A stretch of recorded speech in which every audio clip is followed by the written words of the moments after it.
Bonjour à tous et bienvenue pour ce nouvel atelier Entreprendre proposé par la CCI Côte d'Or Saône-et-Loire. Nous sommes heureux et fiers d'accompagner et d'aider tous les ans environ 1000 créateurs ou repreneurs dans leurs projets entrepreneuriaux sur nos territoires. Dans ce cadre, nous proposons tous les mois nos ateliers Entreprendre pour que chaque entrepreneur, partout sur le territoire, puisse profiter gratuitement d'informations fiables pour construire son projet. Je suis Nicolas Guelzer et je suis le responsable du pôle création reprise de la CCI Côte d'Or Saône-et-Loire. J'accompagne depuis environ 15 ans des entrepreneurs dans leurs projets. J'ai le plaisir d'animer cet atelier aujourd'hui. Je serai appuyé par un membre de notre équipe dans le chat YouTube où vous pourrez poser toutes vos questions. Nous y répondrons directement dans le chat. N'hésitez pas à demander des précisions ou à partager vos interrogations. Vous retrouvez sur notre chaîne YouTube des témoignages, des ateliers, des présentations de partenaires. Je vous encourage à vous abonner à notre page, à commenter, à liker cette vidéo pour nous aider à faire connaître notre contenu à d'autres entrepreneurs. Je vous propose maintenant de démarrer. N'hésitez pas vraiment à utiliser un maximum le chat. Je vous propose d'aborder sur environ 45 minutes une thématique que j'apprécie particulièrement. Comment transformer votre idée certainement géniale que vous avez eue hier soir, ou que vous mûrissez depuis plusieurs mois, en un projet cohérent. J'aimerais vous donner quelques clés pour vous permettre d'avancer dans votre structuration et peut-être valider un projet viable. Alors 3/4 d'heure, c'est assez court, je ne vais pas pouvoir rentrer dans tous les détails, donc n'hésitez pas à rencontrer un conseiller CCI pour avancer sur cette thématique, rentrer plus dans le détail et ne pas rester seul. Voici notamment les objectifs que j'aimerais vous faire atteindre à la fin de cette présentation. D'abord, je veux vous proposer un outil et des pistes de réflexion pour vous permettre de transformer votre idée en un modèle cohérent. Ça tombe bien, c'est le titre de notre atelier. Cet outil, c'est la matrice du Business Model Canva. Nous y passerons un petit peu de temps pour que vous soyez à l'aise dans son utilisation. Bien sûr, il faut qu'à la fin de cet atelier, vous sachiez ce qu'on met derrière ces termes de modèle économique ou business model. Et enfin, que vous puissiez déterminer une proposition de valeur qui réponde aux besoins de vos cibles et bâtir un business model qui vous permette d'affronter la concurrence. Si le contenu vous convient, continuons. Comme je ne vous vois pas, je vais partir du principe que vous êtes emballé et qu'il faut vite que je continue. Alors, avant d'aller plus loin, on va d'abord se mettre d'accord sur la définition de notre sujet du jour, la définition de ce qu'est un modèle économique ou business model. Alors, vous ne m'en voudrez pas, je vais souvent alterner avec ces deux termes, mais ça veut dire strictement la même chose. Le business model, c'est en fait une représentation de la manière dont votre entreprise va gagner de l'argent. Le business model décrit la logique générale de fonctionnement de l'entreprise, de sa stratégie. Il doit montrer comment l'entreprise crée, délivre et capture de la valeur. Souvent, les entrepreneurs confondent cette notion avec le business plan. Ce n'est pas du tout le même outil, ni même les mêmes objectifs. Je vais vous le préciser d'ailleurs tout de suite. Le business model décrit les liens logiques entre la proposition de valeur, les clients, les revenus, les moyens, etc. Le business plan, lui, explique la mise en œuvre opérationnelle et stratégique de cette même logique. En termes de taille, un business model, c'est un résumé très rapide du fonctionnement de votre entreprise, voire un schéma, et c'est ce qu'on va travailler ensemble sur cet atelier. Votre business plan, ou plan d'affaires, lui est souvent beaucoup plus conséquent. C'est le livrable final qui va vous être demandé par votre banquier ou un organisme de prêt d'honneur ou encore pour participer à un concours. Il détaille l'ensemble de votre projet, mais aussi l'évolution attendue dans ces premières années. Vous allez notamment détailler vos éléments financiers, votre stratégie ou encore tout le contexte qui est lié à votre activité.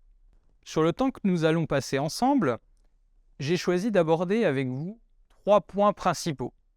Comment affiner votre ciblage et déterminer vos clients, déterminer et optimiser votre proposition de valeur, et enfin, définir les éléments clés de votre business model. Je vous en ai parlé au préalable, l'élément central de cet atelier, ce sera la présentation et l'utilisation de la matrice du Business Model Canva qui va s'afficher à l'écran. Cette matrice, c'est un outil que nous utilisons beaucoup dans le monde de l'accompagnement à l'entrepreneuriat. Elle a déjà plus de 10 ans et sa caractéristique principale, c'est d'être très simple à utiliser, mais vous verrez, c'est un outil qui est assez puissant. Cette matrice, elle a été créée par 2 chercheurs en entrepreneuriat qui s'appellent Alex Osterwalder et Yves Pigneur en 2011. Cette matrice est notamment apparue dans ce livre et elle va vous permettre de poser votre modèle économique et j'aime le dire, de jouer avec, de l'améliorer, de le challenger. C'est un outil qui vous sera utile même quand vous serez aux manettes de votre entreprise. Parce qu'un modèle économique, il évolue avec son environnement. Il ne peut pas être statique dans le temps. Vous avez certainement en tête des échecs comme Kodak ou Nokia qui se sont bornés à conserver des modèles qui n'ont pas su évoluer avec leur environnement. Pour vous qui êtes en création ou en phase de reprise d'entreprise, c'est aussi un super outil de structuration mais aussi de créativité. Et ce qui est chouette dans cet outil, c'est qu'il est vraiment très abordable. La matrice du Business Model Canva doit s'afficher en ce moment sur votre écran. Je vais la laisser un peu, et puis pour que vous puissiez la regarder, et puis on reviendra dessus un peu plus tard. C'est simplement pour vous montrer que c'est un document finalement qui tient sur une seule page avec 9 grands blocs. Pour faire très simple, avant qu'on rentre dans le détail, cette matrice, elle va vous permettre de vous poser les questions suivantes. À qui je m'adresse? Qu'est-ce que je leur vends? Par quels moyens? Combien ça me coûte et combien ça va me rapporter. Nous allons dans un premier temps nous arrêter sur vos clients, la partie plutôt de droite, et votre proposition de valeur, le bloc qui est au centre, qui sont les éléments au centre de vos modèles pour ensuite revenir sur cette matrice. Souvent, quand j'échange avec des entrepreneurs sur leurs projets, ils sont à fond sur leurs produits, leurs services. Je fais telle offre de formation, je vends des super burgers et je vais vendre ça à un maximum de personnes. En gros, j'entends l'offre, mais j'entends peu parler des clients. J'entends par là vos acheteurs, pas tout le monde, ceux qui sont vraiment intéressés par votre solution. Et je vous propose aujourd'hui de raisonner un peu à l'inverse. Vos clients doivent être au centre de vos modèles. Pourquoi? D'abord, travailler sur vos clients, ça va vous permettre de faire émerger des besoins ou des problématiques, soit que vous n'avez pas décelées, soit qui n'existent pas vraiment, mais aussi de comprendre les attentes, les frustrations de vos clients sur le marché actuel. Toute cette connaissance que vous allez emmagasiner, elle va vous donner l'occasion d'améliorer votre proposition de valeur. Quelques questions évoquées ici pour challenger votre idée qui peuvent nécessiter pas mal de travail de votre côté, c'est tout le travail que vous avez à faire sur votre projet. Finalement, qui sont vos clients? Qui sont vos utilisateurs? Attention, vos utilisateurs ne sont pas forcément acheteurs, mais peuvent avoir un impact dans votre modèle économique. On le verra un peu plus tard avec l'exemple que j'ai pris pour illustrer la matrice du Business Model Canva. Qu'attendent vos clients sur votre marché? Qu'attendent vos clients de vos produits? Quel est leur parcours d'achat? Est-ce qu'ils se renseignent sur Internet? Quels sont leurs critères de sélection? Qu'est-ce qui les influence? Etc. Je vous le disais, vendre à tout le monde, c'est le meilleur moyen, finalement, de ne vendre à personne. Il est important de passer par une étape cruciale dans votre réflexion autour de vos clients, c'est ce qu'on appelle la segmentation. Alors, la définition de la segmentation, un segment, ça représente un groupe homogène de personnes ou d'entreprises qui ont les mêmes besoins, que vous pouvez servir via le même canal de distribution, qui seront sensibles à la même communication, qui accepteront de payer le même prix, avec lesquels vous aurez le même type de relation. Votre cible, ce n'est pas forcément les hommes, les PME, beaucoup trop large, trop hétérogène, mais une cible beaucoup plus segmentée parce qu'elles auront des objectifs bien différents. Un exemple, peut-être que votre marque de vêtements au masculin visera des jeunes de moins de 25 ans habitant en ville, fans de street sport, et pas seulement les jeunes. Pour aller plus loin sur cette question, je vous conseille fortement notre atelier sur l'étude de marché, où Isabelle et Émilie reviennent sur cette notion de segmentation, mais aussi sur la méthode que je vais vous proposer tout de suite, la création de personas. Je vais balayer rapidement cette partie. L'atelier sur l'étude de marché vous donnera beaucoup plus de détails si vous voulez en savoir plus sur cette méthode. Pour mieux comprendre vos clients, il est important de bien comprendre qui ils sont. Pour cela, vous allez vous mettre à la place de vos futurs clients pour imaginer leurs besoins, leurs problèmes, leurs habitudes, leurs ressentis, leurs craintes, leurs convictions. Utilisez pour cela votre empathie. Un persona va regrouper en fait l'un de vos groupes cibles. Vous allez créer une personne fictive avec des attributs qui vont exprimer les caractéristiques de votre groupe. Il vous sera ainsi plus facile de vous mettre dans la peau de vos clients. Attention toutefois, confirmez bien les attributs que vous donnez à vos clients. Les biais cognitifs sont parfois importants. Ce qu'on a en tête n'est pas forcément la réalité. Alors, comment on fait un persona ? Déjà, identifiez quelques profils représentatifs de vos clients. Ensuite, vous lui choisissez un petit nom. Vous lui donnez ensuite des caractéristiques propres au groupe cible que vous allez viser. Identifiez 4 ou 5 profils très différents dans leur mode de fonctionnement, ayant des besoins distincts par rapport à votre offre. Deuxième étape, vous allez ensuite sur ces groupes définir leur personnalité, leur parcours professionnel, qui ils sont vraiment. Écrivez leur histoire pour faciliter votre empathie vis-à-vis d'eux. Étape numéro 3, définissez leur centre d'intérêt, les problématiques qu'ils rencontrent sur les solutions existantes sur le marché. Quels objectifs ont vos personas par rapport au sujet. Vous pouvez agrémenter également le persona d'autres informations, leur poste actuel, leurs loisirs, leur mode de consommation, ce qui les influence, comment ils s'informent, leurs objectifs personnels, leurs objectifs professionnels. Tout va dépendre bien sûr de votre activité et de vos cibles. Mais ce travail, il va vous permettre en fait de mieux vous glisser dans leur peau et pouvoir identifier éventuellement des problématiques, des fonctionnements, des attentes pour pouvoir affiner votre proposition de valeur et pouvoir répondre à leurs besoins.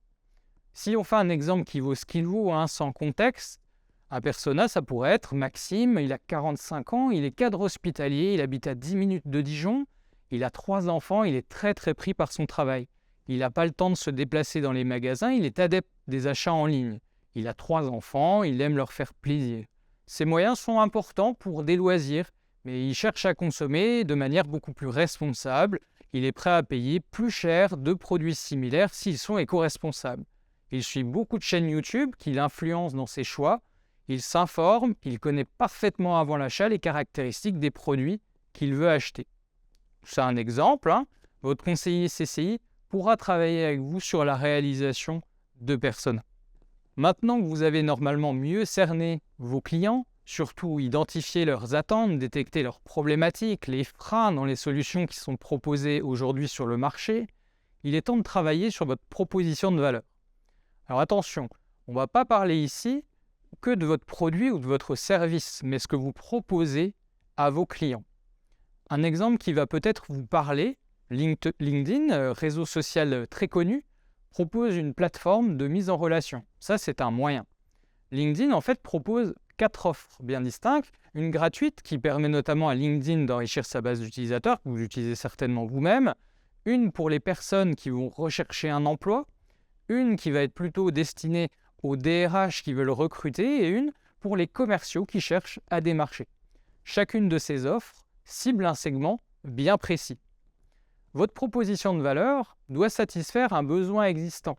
Elle va permettre de régler ou limiter un problème ou de rendre un service à votre utilisateur.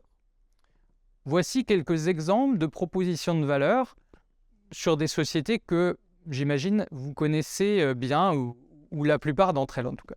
Leboncoin, eBay, Rakuten vont simplifier la revente des objets non utilisés. La vente, elle est facilitée parce qu'il y a une énorme base d'acheteurs. Vous générez des revenus avec des objets que vous ne souhaitez finalement plus posséder. Le coworking simplifie la façon de trouver un bureau, limite le budget locatif des entrepreneurs qui vont sur cette solution. Blablacar va simplifier la solution habituelle de l'autostop, du covoiturage. Il répond aussi à un besoin de voyage éco-responsable. Airbnb optimise la solution habituelle de prêt d'appartement entre amis. Ça permet de générer des revenus aussi locatifs plus facilement. Netflix remplace, voire complète, l'offre de la télévision. Le service permet d'accéder à un grand catalogue sans devoir attendre la programmation d'un film ou d'une série à la télé ou sa disponibilité en DVD ou en Blu-ray. Vous voyez qu'au-delà du moyen utilisé, ces solutions, elles facilitent la vie d'un particulier, elles lui proposent une alternative. On va maintenant passer à la conception de votre modèle économique. Pour rappel, votre modèle économique va décrire la logique générale de fonctionnement de votre entreprise. Il doit montrer comment votre entreprise va créer, délivrer et capturer de la valeur. Je vais vous détailler l'outil que je vous ai présenté un peu plus tôt, la matrice du business model Canva. Elle doit s'afficher en ce moment sur votre écran. Cet outil, il va vous permettre de synthétiser votre modèle économique, de réfléchir à sa cohérence et de répondre aux questions centrales d'un projet. À qui je m'adresse? Qu'est-ce que je vends? Quels moyens sont mis en œuvre pour déployer ce modèle? Quel est le coût de ce modèle et quelles recettes vous espérez sur ce modèle économique? Avec les 9 blocs que vous voyez, vous allez couvrir pour l'instant de façon simple et peu détaillée les dimensions clés d'un projet, vos clients, votre offre, votre infrastructure et votre viabilité financière. Si vous souhaitez télécharger notre matrice, je vous invite à envoyer un mail à l'adresse que vous trouverez dans la description de la vidéo. Pour illustrer mes explications, je vous propose de prendre le cas d'une entreprise très connue. Je suis sûr que vous en avez déjà entendu parler. Je prends volontairement une grosse structure pour qu'elle vous parle à tous. Mais l'outil que je présente, il s'adapte parfaitement à un projet de création ou de reprise, peu importe sa taille. J'ai choisi pour cet atelier en fait de schématiser le modèle économique de Spotify, une entreprise suédoise très connue de streaming musical. Spotify, c'est un logiciel et un site web qui vous permet d'écouter de la musique sur un nombre important de supports, bien sûr un site internet, des applications, vos enceintes connectées, etc. Si vous acceptez des publicités, vous pouvez accéder gratuitement au service, mais pour vivre une expérience utilisateur complète et moins pénible, vous payez un abonnement. Commençons par le premier bloc de la matrice du business model Canva, les segments de clients. Dans ce bloc, on va en un ou plusieurs mots-clés définir qui sont vos segments clients. Pour rappel, vos segments clients, ils représentent un groupe homogène de personnes ou d'entreprises qui ont les mêmes besoins, que vous pouvez servir via le même canal de distribution, sensibles à la même communication, qui vont accepter de payer le même prix, et avec lesquels vous aurez le même type de relation. Posez-vous les questions suivantes. Pour qui allez-vous créer de la valeur? Quelles sont les attentes de vos clients, leurs besoins? Comment je peux encore segmenter plus mes clients? Est-ce que mon modèle va s'adresser à des particuliers, aux entreprises, aux deux? Si je prends l'exemple de Spotify, l'entreprise a 3 segments principaux. Celui qui apparaît le plus clairement, ce sont les utilisateurs. Chez Spotify, environ 56% de femmes, 71% des utilisateurs sont gratuits et ont moins de 35 ans, 422 millions d'utilisateurs, dont 66 millions d'utilisateurs en Europe. Autre cible importante, les créateurs de contenu. Ces clients, ils ne sont pas forcément des payeurs. Mais dans le modèle de Spotify, la bibliothèque de contenu est importante. Il faut beaucoup de choix et vite. Enfin, la dernière cible, et pas la moins importante, les publicitaires. La version gratuite de Spotify est financée par ce biais. C'est environ 12% du chiffre d'affaires de la plateforme. Alors, il conviendrait de segmenter encore plus cette cible. Tous les publicitaires ne sont bien sûr pas dans le viseur de Spotify. Mais c'est aussi l'intérêt de l'outil. Vous avancez à votre rythme avec les hypothèses que vous avez déjà arrêtées à un instant T. Votre matrice, elle va évoluer en fonction de vos choix et de votre étude de projet. Deuxième bloc de la matrice, la proposition de valeur. Une fois que vos clients sont définis, que vous avez identifié leurs besoins, leurs attentes, leurs problématiques, il vous faut maintenant réfléchir à ce que vous proposez à ces clients pour satisfaire le besoin et créer de la valeur. Posez-vous ces questions. Pour chaque segment, quelle réponse apportez-vous? À quoi vous servez? Quelle différenciation avez-vous par rapport aux solutions actuelles du marché? Comme je vous l'exposais précédemment, ne vous contentez pas de dire « j'ai un restaurant de spécialité française, je vends des menus ». Non, votre proposition de valeur, c'est peut-être une offre à un rapport qualité-prix qui n'existe pas dans le quartier, une expérience client unique par la décoration, des concerts, vous faites une promesse de voyage. Je vous ai listé ici quelques exemples d'idées, mais il en existe plein d'autres en termes de proposition de valeur. La nouveauté, la performance, la personnalisation, le fait d'accompagner, le design, la marque, le prix, la réduction des coûts, la réduction des risques, l'accessibilité, la commodité, l'ergonomie. Mais j'insiste à nouveau, une cible égale une offre.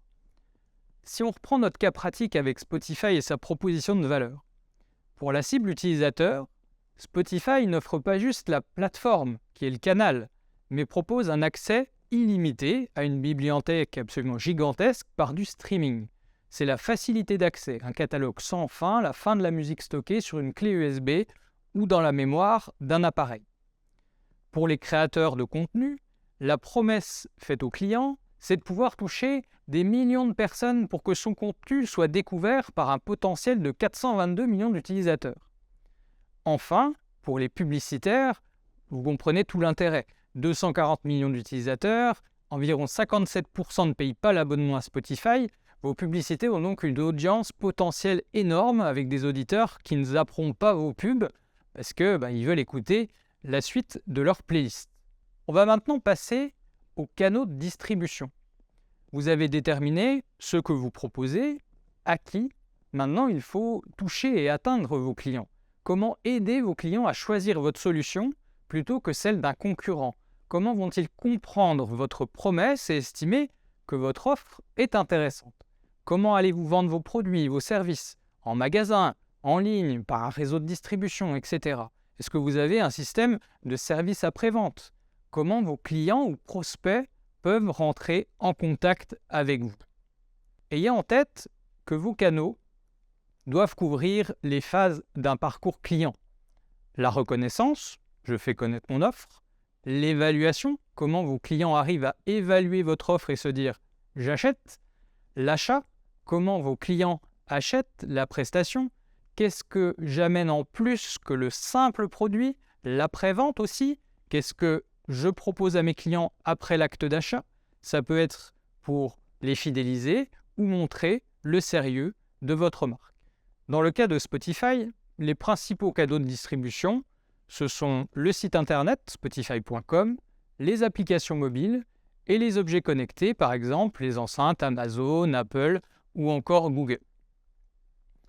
Pour finir avec la partie droite de la matrice, nous allons aborder maintenant le bloc de la relation client. Cela doit permettre de vous interroger sur le type de relation que vous souhaitez établir avec votre cible. Quelle relation vos clients attendent-ils dans le parcours et l'expérience client idéale pour eux? Quelle relation vous envisagez d'établir, d'entretenir? Comment vous articulez ces relations dans le cadre de votre modèle? Ces relations imaginées ont quel objectif pour vous?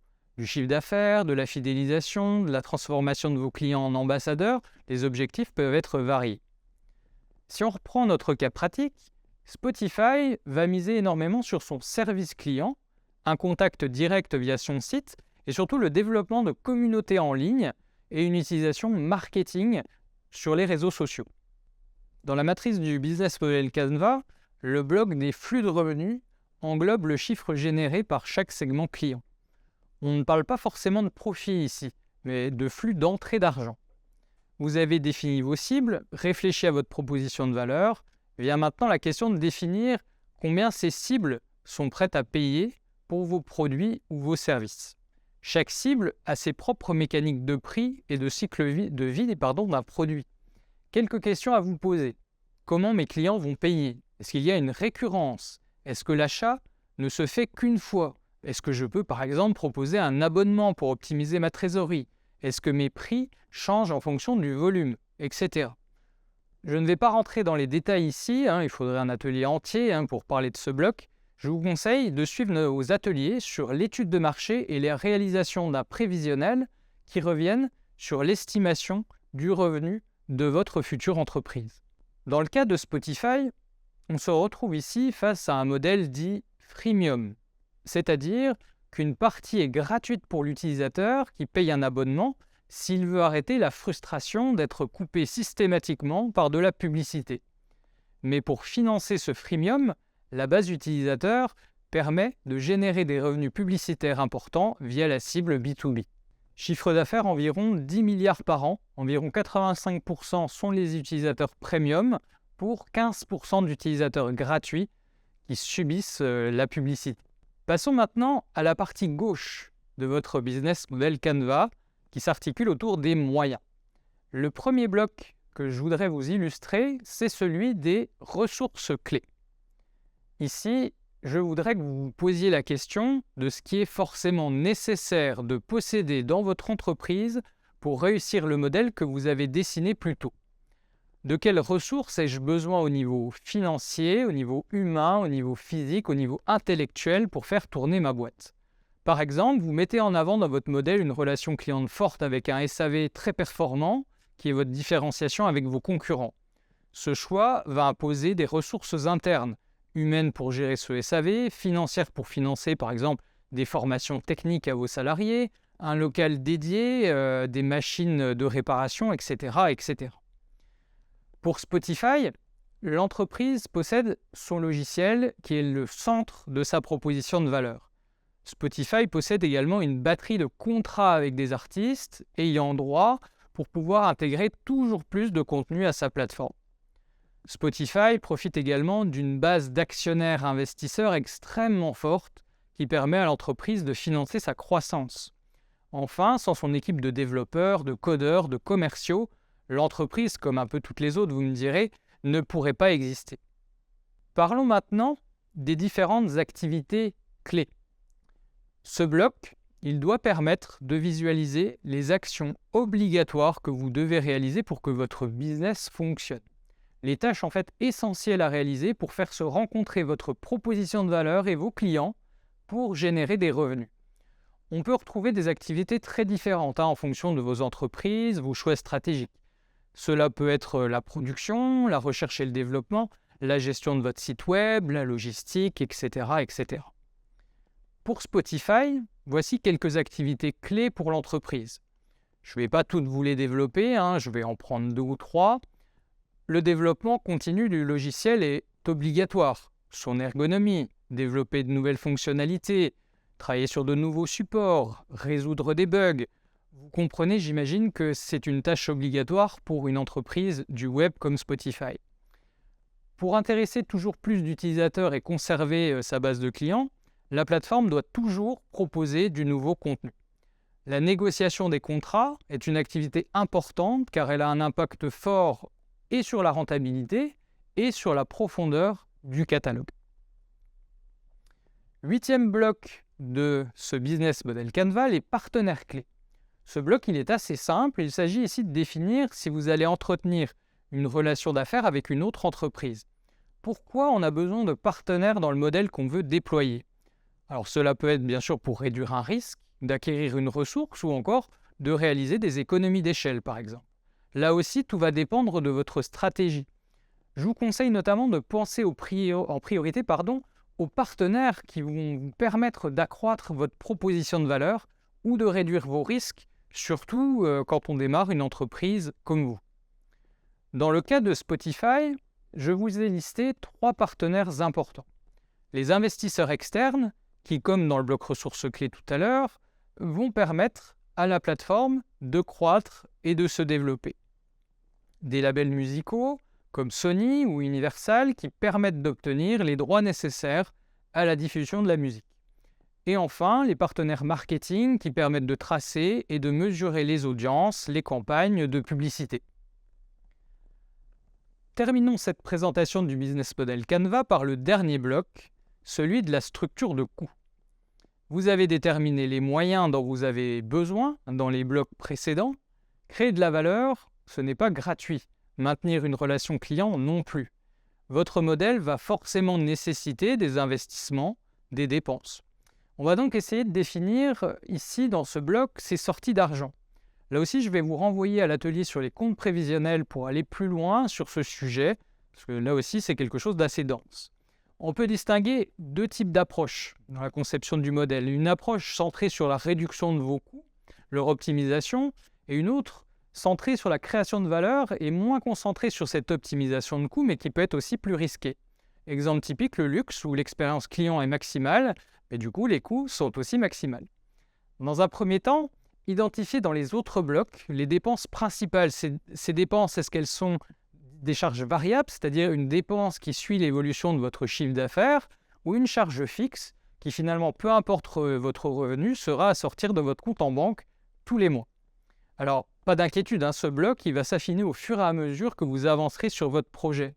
Il est aussi très dépendant de vos choix stratégiques qui forcément vont évoluer dans votre phase de réflexion.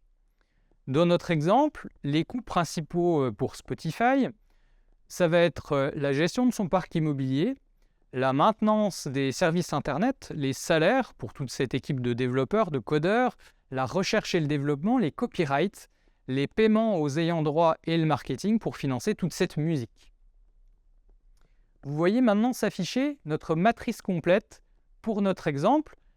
Vous voyez qu'en une page, j'ai le résumé du modèle économique de Spotify. En une lecture très rapide, je comprends ce que propose l'entreprise, à qui elle le vend, comment, ce que le modèle lui coûte et ses flux de revenus.